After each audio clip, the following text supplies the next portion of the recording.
Hello friends.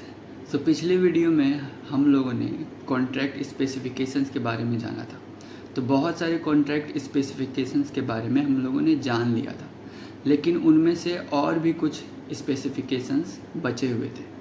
तो मैंने बताया था कि नेक्स्ट वीडियो में मैं उसे कवर करने वाला हूँ। ये है उसका नेक्स्ट वीडियो। पहले ही जो स्पेसिफिकेशन है वो है टिक साइज़। टिक साइज़ के बारे में जान लेते हैं। जो भी प्राइस में चेंजेस होते हैं, तो सबसे मिनिमम जो चेंजेस होती है प्राइस में, उसको टिक साइज़ बोलेंगे। और जो एक्सचेंजेस है वो टिक साइज़ को डिसाइड कर सकती है। जैसे कि मैंने पहले बताया था कि एक्सचेंजेस जो है वो प्राइस को डिसाइड नहीं कर सकते। कोई भी इंडेक्स के या फिर कोई भी कॉन्ट्रैक्ट के प्राइस को जो भी है वो डिसाइड नहीं कर सकते, लेकिन एक्सचेंजेस जो है वो टिक साइजेस को डिसाइड कर सकती है कि प्राइजेस में छोटा जो बदलाव होता है उसको वो लोग डिसाइड कर सकते हैं। अगर एक उदाहरण देखा जाए तो निफ्टी 50 जो फ्यूचर्स हैं उनमें सबसे छोटा जो बदलाव होता है वो 5 पैसा का होता है। तो अगर कोई भी बदलाव हो रहा है फ्यूचर में तो वो 5 पैसा का बदलाव होगा। बिड प्राइस और आस्क प्राइस के बारे में जान लेते हैं। बिड प्राइस वो प्राइस है जिस प्राइस पे बायर जो है वो चाहते हैं बाई करना, और आस्क प्राइस वो प्राइस है जिस प्राइस पे जो सेलर्स है वो चाहते हैं सेल करना। तो ये पूरी चीज़ जो थी वो टिक साइज में कवर हो जाती है। जो नेक्स्ट स्पेसिफिकेशन है वो डेली सेटलमेंट प्राइस है। डेली सेटलमेंट प्राइस क्या होता है कि जो एक्सचेंज होती है वो कोई भी कॉन्ट्रैक्ट जो होते हैं फ्यूचर्स कॉन्ट्रैक्ट, चाहे वो इक्विटी इंडेक्स में हो चाहे स्टॉक्स में हो, तो उसका जो भी ओपन पोजीशंस है उसको वो डेली वाइज सेटल करती है। तो जिस भी प्राइस पर जो ओपन पोजीशंस है वो डेली वाइज अगर सेटल्ड हो जाती है तो उन प्राइजेस को डेली सेटलमेंट प्राइस बोलेंगे। अब क्या होता है कि फ्यूचर्स कॉन्ट्रैक्ट का जो भी डेली सेटलमेंट प्राइस है वो बहुत अच्छे तरीके से कैलकुलेट किया जाता है। तो वो डेली वाइज ही सेटल्ड होती है, तो उसको कैलकुलेट भी डेली वाइज ही किया जाता है, जो कि एक्सचेंज करती है। अब एक्सचेंज इसको कैसे कैलकुलेट करती है वो जान लेते हैं। तो जो भी लास्ट हाफ एन आवर है, यानी कि आधे घंटे में जो वेटेड एवरेज प्राइस होती है उसका जो कैलकुलेशन होता है उसके बेसिस पे वो लोग डेली सेटलमेंट प्राइस को कैलकुलेट करते हैं।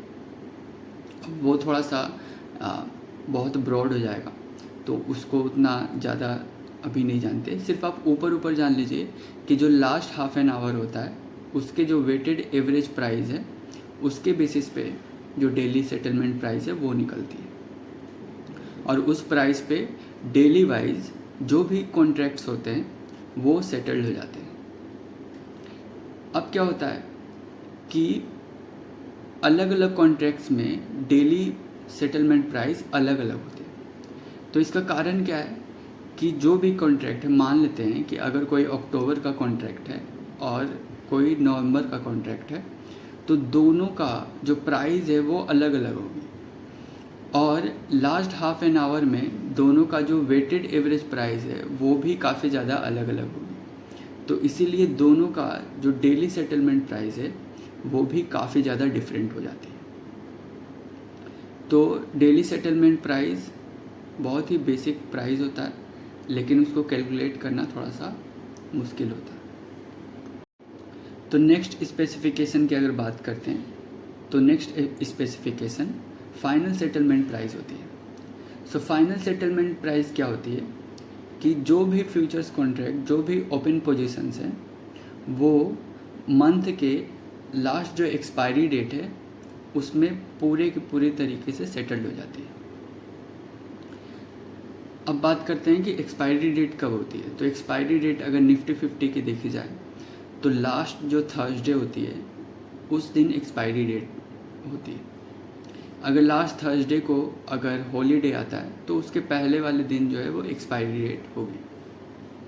तो उस दिन जितने भी पोजीशंस ओपन हैं वो पोजीशन जो है वो क्लोज हो जाती है, सेटल्ड हो जाती है। तो फाइनल सेटलमेंट प्राइस क्या होगी कि जो भी क्लोजिंग प्राइस होगी एक्सपायरी डेट में वही उसका फाइनल सेटलमेंट प्राइस होगी। अगर एक एग्जांपल के तौर पर अगर देखते हैं तो फाइनल सेटलमेंट प्राइस जो है वो अक्टूबर निफ्टी फ्यूचर्स कॉन्ट्रैक्ट के क्या हो सकते हैं, तो जो भी क्लोजिंग प्राइस है वो होगी, और वो कब की होगी, अक्टूबर 31 को होगी 2024। और वो क्यों होगी, क्योंकि उस दिन वो लास्ट थर्सडे पड़ता है और वही दिन जो है वो एक्सपायरी मंथ भी होती है। तो एक्सपायरी मंथ का जो लास्ट थर्सडे का जो डे आता है उस दिन पूरे के पूरे जो कॉन्ट्रैक्ट्स हैं वो सेटल्ड हो जाती हैं। तो जिस प्राइस पे वो सेटल्ड होती हैं उसको फाइनल सेटलमेंट प्राइस बोल सकते हैं। सो नेक्स्ट स्पेसिफिकेशन के बारे में बात करते हैं। सो नेक्स्ट स्पेसिफिकेशन जो होती है वो ट्रेडिंग आवर्स है। ट्रेडिंग आवर्स का नाम ही सुन के आपको पता चल गया होगा कि जो भी टाइम में ट्रेड्स होती हैं उसी को ट्रेडिंग आवर्स बोलेंगे। सो अगर कोई भी इक्विटी फ्यूचर्स कॉन्ट्रैक्ट्स है, अगर उसमें ट्रेड हो रही है तो वो नॉर्मल मार्केट जो टाइम है उस पर ट्रेड हो सकती है। तो नॉर्मल मार्केट आवर्स जो होती है वो 9:50 AM से 3:30 PM होती है और वो मंडे टू फ्राइडे होती है। अब बात ये होती है कि मंडे टू फ्राइडे पूरे साल तक ट्रेडिंग आवर्स नहीं चलती, किसी किसी दिन तो छुट्टी होती ही है। तो एक्सचेंजेस जो हैं वो पब्लिश करते हैं 2 तरीके के हॉलीडेज़ को। सो फर्स्ट हॉलीडेज़ जो रहती है वो एनुअल ट्रेडिंग हॉलीडेज़ रहती है, जो हॉलीडे में पूरा छुट्टी होता है, यानी कि उस दिन आप कोई भी ट्रेड नहीं कर सकते। लेकिन क्लियरिंग हॉलीडेज़ जो होती है वो सेकंड तरीके के हॉलीडेज़ होती है, उसमें एक्सचेंज तो खुली रहती है, आप ट्रेडिंग कर भी सकते हैं लेकिन कोई भी क्लियरिंग या फिर सेटलमेंट नहीं होगी।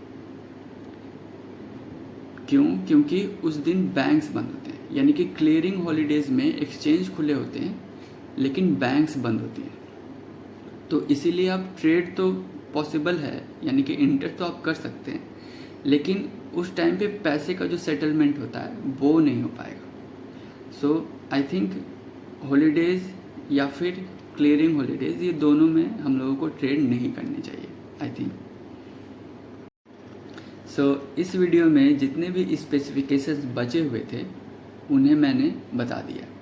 तो वो कौन कौन से स्पेसिफिकेशंस थे? सो टिक साइज़ हुआ, डेली सेटलमेंट प्राइस हुआ, फाइनल सेटलमेंट प्राइस हुआ और ट्रेडिंग आवर्स हुए। सो और भी स्पेसिफिकेशंस हैं जिसे एक्सचेंज जो है वो कंडक्ट कर सकती है, लेकिन याद रखिएगा कि प्राइस जो है वो कोई भी एक्सचेंज डिसाइड नहीं करती। प्राइस जो है एवरी टाइम अलग अलग होती रहती है और कोई भी एक्सचेंज इसका दायित्व नहीं लेता।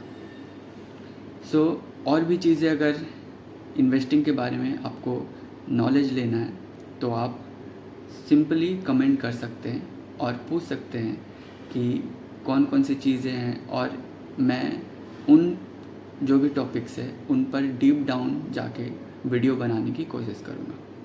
So keep investing.